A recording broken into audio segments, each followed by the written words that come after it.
नाजरीन, आज बात करेंगे सीरिया के हवाले से। अमेरिका ने तुर्की की एक मरतबा फिर हमायत की है और रशिया को वार्न किया है कि अगर वो अपने वार प्लेन अंडरग्राउंड नहीं करता तो उसके साथ मैं कुछ और ही ज्यादा खतरनाक करूंगा। ये कहानी के पीछे असल हकीकत क्या है, तुर्की को किस तरह नुकसान हो रहा है और कोरोना वायरस की वजह से पूरी दुनिया किस तरह हिल चुकी है, इस हवाले से भी आज की वीडियो में डिस्कस करेंगे। छोटी सी गुजारिश है कि वीडियो को लास्ट तक जरूर देखें। नाजरीन, सबसे पहले बात करते हैं कि तुर्की को नुकसान रशिया कैसे पहुंचा रहा है। तो आपको बता दें कि रशिया के फाइटर जेटों ने बमबारी करके कैंप्स में मौजूद तुर्की के 36 से ज्यादा फौजियों को जाँ भाग कर दिया है। आपको बता दें कि तुर्की के सदर तैयब उर्दगान इस वजह से बहुत परेशान है कि एक कैंप के अंदर मौजूद हैं फौजी जिन्होंने कुछ अरसे के लिए सीज फायर का एग्रीमेंट किया था, लेकिन रशिया के फाइटर जेटों ने मौका देखकर तुर्की के जो सोल्जर्स हैं उनके ऊपर अटैक करके 36 से ज्यादा सोल्जर्स को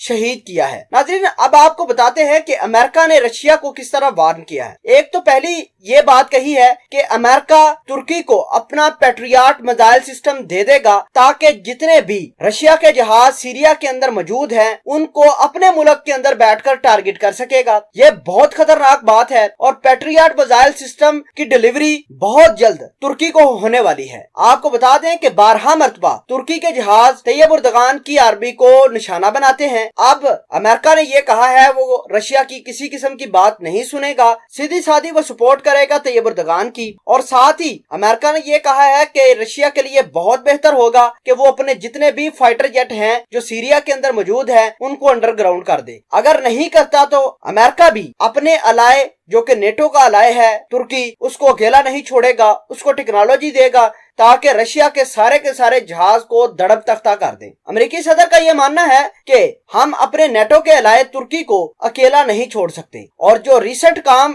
रशिया ने किया है, फजाई बमबारी से 36 से ज्यादा तुर्की के सोल्जर को शहीद किया है, वो इंतहाई खतरनाक खेल खेला गया है। इसका बदला भी हम लेंगे। दूसरे नंबर पर जो सीरिया और बशार अल असद की गवर्नमेंट का एम्बेसडर है यूनाइटेड नेशन के अंदर, उसने ये दावा किया है कि तुर्की जो है अपने मुल्क से बहुत सारे वॉलंटियर्स को हथियार देता है, वो लोग आकर सीरिया के अंदर लड़ते हैं, हमारी गवर्नमेंट को नुकसान पहुंचाते हैं। तो रशिया जो काम कर रहा है ये बिल्कुल अच्छा कर रहा है। हम रशिया की फुल सपोर्ट करते हैं कि रशिया ने आके हमारी टेरिटरी को बचाया है। आपको बता दें कि इस तमाम तर तनाजर में तैयब उर्दगान भी बहुत परेशान है। तैयब उर्दगान ने 2 माह कबल रशिया के खिलाफ बड़ा क्रैकडाउन करके इनके 2 फाइटर जेट Su-24 को मार गिराया था। उसके बाद से रशिया ने 2 माह के अंदर किसी किस्म की कोई कार्रवाई नहीं की। आज फिर इन्होंने बमबारी की है और जो सोल्जर्स थे जो कैंप्स के अंदर मौजूद थे जहां एग्रीमेंट हुआ था वहां उनको टारगेट किया गया है। नाज़रीन, अमेरिका और तुर्की का